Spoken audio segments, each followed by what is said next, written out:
5 লাখ টাকা খরচা করে হজ করতে যাচ্ছে একটা লোক। 5 লাখ টাকা হজ করতে যাবার সময়তে মদিনাতে নববীতে যখন নামাজ পড়ছে, তাকবীর হচ্ছে, আল্লাহু আকবার আল্লাহু আকবার, আশহাদু আল্লা ইলাহা ইল্লাল্লাহ, আশহাদু আন্না মুহাম্মাদার রাসূলুল্লাহ, হাইয়া আলাস সালাত হাইয়া আলাল ফালাহ, কদ কামাতিস সালাহ কদ কামাতিস সালাহ, আল্লাহু আকবার লা ইলাহা ইল্লাল্লাহ। তাকবীর শেষ, নামাজ শুরু হয়ে গেল।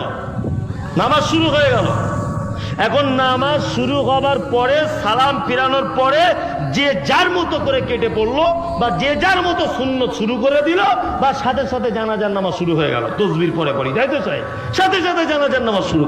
কোনো দুয়াও নাই, চোখে চুমু খাওয়াও নাই, কিছুই নাই। গোটা মক্কা মদিনার কোন মসজিদে দেখলাম না। ওই হাজী সাহেব হজ করার পরে এসেই বাড়িতে এসে ইমামের পিছনে দাঁড়িয়েছে। ইমামের পিছনে দাঁড়িয়ে ইমাম সাহেব বলছে, টাটকা হজ করে এসেছেন হাজী সাহেব, একটু তাকবীরটা আপনি দেন, কবুল মনে হয় বেশি হবে।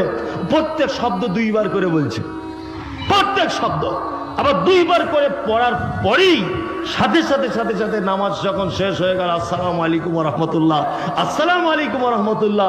হাজী সাহেব তখন বলছেন, নবীর দেশ থেকে ফেরত এসেছি, ইমাম সাহেব একটু দোয়া করে দেন।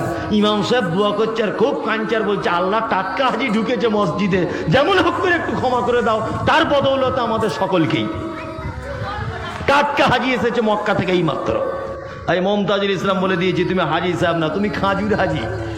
তুমি খেজুর কিনতে গিয়েছিলে মক্কাতে, আর জমজমের পানি নিয়ে আসতে গিয়েছিলে, তুমি ওখান থেকে সঠিক ইসলাম আনতে যাওনি।